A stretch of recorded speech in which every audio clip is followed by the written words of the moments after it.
जंगल को बचाने के लिए तीर कमान और भालों से अंग्रेजों का मुकाबला किया। बाद में 1875 की खुली भालू एक जगह है रांची के पास में, एक आदिवासी गांव है, वहाँ पे बिरसा मुंडा जी का जन्म होता है। उनकी कम्युनिटी मुंडा कम्युनिटी, मुंडा जो जनजातीय व्यक्ति होते हैं वो जंगल में रहते हैं, सब कुछ अपना जीवन व्यापन जंगल को बचाने के लिए उन्हीं में करते हैं, और जो भी जंगल से रहते हैं जीवन न्यौछावर कर देते हैं। 15 नवंबर 1875 में बिरसा मुंडा जी का जन्म होता है। जन्म होने के बाद में उसी वक्त हमारे ऊपर ब्रिटिश सरकार, ब्रिटानिक गवर्नमेंट का रूलिंग थी, वो बहुत सारे ऐसे कानून बना दिए थे जिनके द्वारा आदिवासियों का जीवन प्रभावित हो रहा था। 1875, 70 और 75 के आसपास ब्रिटिश गवर्नमेंट ने रूल बना दिए थे, किसी भी व्यक्ति को जंगल में अगर जाएगा, लकड़ी लाएगा, फल लाएगा, कोई फ्रूट लाएगा, फ्लावर लाएगा, कुछ भी लाएगा, उसके लिए अंग्रेजों को टैक्स देना पड़ेगा। इससे कि अगर आप कोई जानवर चराने जा रहे हैं तो भी अंग्रेजों को किसी प्रकार के रूप में लगान देना पड़ता था। ये प्रथा जो जनजातीय समूह थे, जो पूरे के पूरे जंगलों पर डिपेंडेंट थे, उनके जीवन बहुत प्रभावित ऐसे व्यक्ति थे।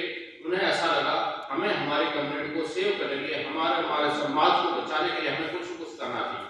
तो बिरसा मुंडा जी ने उन लोगों को इकट्ठा किया, उन लोगों में अवेयरनेस फैलाने का काम किया कि हम जो विदेशी लोग हैं जो हमारे देश में आके हमें हमारे जंगल से, हमारी जमीन से हमें बेदखल कर रहे हैं, उनके खिलाफ हम खड़े हो सकते हैं। उन्होंने तीर कमान से, भालों से, तोपों का सामना किया और छोटे छोटे ग्रुप बना के उन्होंने उनके खिलाफ युद्ध चलाया, और अंत में अंग्रेजों को उनके खिलाफ कई सारी साजिशें करनी पड़ी। उन्हें पकड़ने के लिए बहुत सारे अभियान चलाए गए, परंतु 1875 से 1900 के बीच में 25 साल में उन्होंने लोगों में बहुत सारी अलग जगाई थी। बहुत सारे लोग अंग्रेजों के खिलाफ खड़े हो गए थे, बहुत सारे विद्रोह थे जो जनजातीय विद्रोह होने लगे, जिसमें चिंगारी ने आदिवासी लोगों के अंदर इतना जोश भर दिया, सब लोग एक नारा लगाने लगे, जय जोहर। जय जोहर का अर्थ होता है ऐसी प्रकृति की जय जो सबका कल्याण करती हो। जल है, जीवन है, जंगल है तो हम कल है। आज हम धार्मिक सस्टेनेबल डेवलपमेंट की बात करते हैं। अगर आज हम हमारे रिसोर्सेज को नहीं बचाएंगे, पृथ्वी को नहीं बचाएंगे, तो आने वाले समय की हमारी बहुत सारी समस्याएं पैदा हो जाएंगी। तो उन लोगों के द्वारा जो अलग लगाई गई, उसी के आधार पर अंग्रेजों को अपने कानून में बदलाव करना पड़ा। 1900 के आसपास संथाल विद्रोह होता है, सहरिया विद्रोह होता है, मुंडा विद्रोह, ऐसे बहुत सारे विद्रोह होते हैं। वहां से अंग्रेजों को काट फेंकने के लिए उन्होंने काम किया। इसी वजह से हम बिरसा मुंडा जी को एक भगवान के रूप में, जो आदिवासी लोग हैं उन्हें भगवान के रूप में मानते हैं। एक ऐसा व्यक्ति था जिन्होंने अपने समाज को बचाने के लिए, अपने जीवन व्यापन को बचाने के लिए, अपनी संस्कृति को बचाने के लिए काम किया।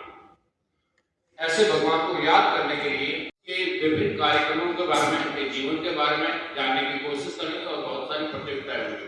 मैं आपसे यही निवेदन करना चाहूंगा, हम जल को, जमीन को और जंगल को बचाने का काम करें, ताकि आने वाली पीढ़ी के लिए किसी भी प्रकार के लिए कोई समस्याएं नहीं हो। आज आप देख रहे बहुत सारे वातावरण परिवर्तन हो रहा है, क्लाइमेट चेंज हो रहा है। क्यों हो रहा है? क्योंकि हमने प्रकृति के साथ बहुत सारा खिलवाड़ कर दिया। उस खिलवाड़ को रोकने के लिए जल, जमीन और जंगल बहुत जरूरी है। तो आखिर में एक बार बोलेंगे, जय जोहर।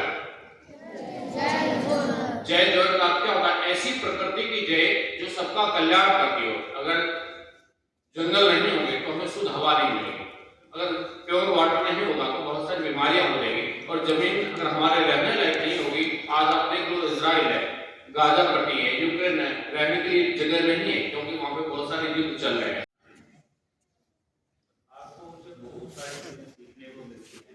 आप घर जाके जरूर अध्ययन करें कि वो कौन थे, हमारे लिए आज के परिप्रेक्ष्य में हम क्या कर सकते हैं, उनकी शिक्षा को कैसे ग्रहण कर सकते हैं, उनको भगवान का दर्जा क्यों दिया गया। जैसा सर ने बताया, इतनी छोटी सी उम्र में उन्होंने इतना बड़ा संघर्ष, इतना बड़ा आंदोलन किया। इसके लिए किया, जल, जंगल और जमीन के लिए। यानी कि अंग्रेजों का जब हमारे देश में शासन था या हम उनके गुलाम थे, उनका उद्देश्य केवल एक ही था, हमारे देश के सभी संसाधन, जितने भी संसाधन हैं उनका दोहन करना, उनसे पैसा लेके अपने देश को भेजना। वो संसाधन कुछ भी हों, किसी भी तरह के हों, उन्होंने एक ही काम किया, जिनका दोहन किया। अगर आप सोचेंगे उस समय इस तरह का आंदोलन खड़ा नहीं होता वो पूरे जंगलों को समाप्त कर देते, वहाँ से अच्छी अच्छी लकड़ियाँ वो लेके काट के चले जाते। जो वो 25 नवंबर तक चलेगा, जिसके अंतर्गत विभिन्न कार्यक्रम होंगे।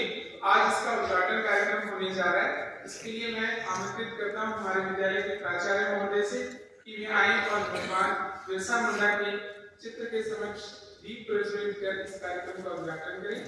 और साथ में निवेदन करता हूं श्री ज्ञानदेव जी सर से कि वे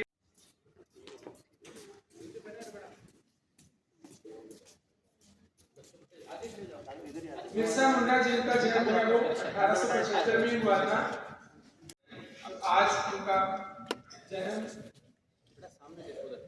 दिवस के रूप में जो 15 नवंबर को मनाया जाता है, वो आज हम मनाने जा रहे हैं। तो सभी बच्चे करतल ध्वनि के साथ हम इस जन्म दिवस में शामिल होंगे।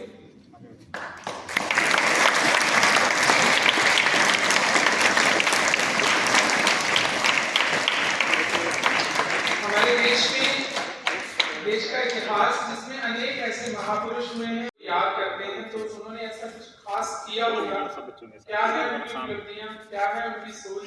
हमेशा जल जंगल और जमीन को भगवान माना है। हमने हमेशा उनकी पूजा किया, हर पेड़ की पूजा करते हैं, हर पशु की पूजा करते हैं, जिन्हें वो हमें जीवन देते हैं। तो हमें इनसे यही सीखना है कि उन्होंने किस तरह से उस समय में ऐसा आंदोलन खड़ा किया। आप बच्चे भी हमेशा याद रखें कि हम पेड़ लगाएंगे, प्रदूषण नहीं करेंगे, पॉलीथीन प्लास्टिक के उपयोग को कम से कम करेंगे या उनको जीरो करेंगे, अपने आसपास स्वच्छता रखेंगे। ये हम उनसे शिक्षा ले सकते हैं। और आज भी उत्तर प्रदेश, बिहार, झारखंड और पूरे देश में उनको आदिवासियों का नेता और भगवान माना जाता है। इसी के साथ कल नायडा बच्चों ने, बहुत सारे बच्चों ने गुरु पर्व भी मनाया होगा। एक और महान शख्सियत जो दोनों एक ही दिन, जिनका हम याद कर रहे हैं 15 तारीख को, गुरु नानक देव जी। आप बच्चों में से बताएंगे कोई गुरु नानक देव जी के बारे में? कोई बच्चा एक लाइन? सर, गुरु नानक देव जी पहले गुरु थे। बिल्कुल, बहुत अच्छी बात। गुरु नानक देव जी प्रथम गुरु थे और उन्होंने भी यही शिक्षा दी है। आप ये देखिए,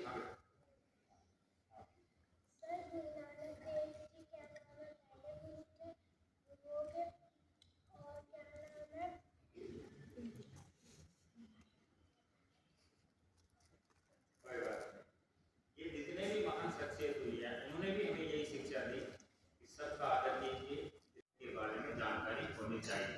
तो आप जरूर पढ़ें।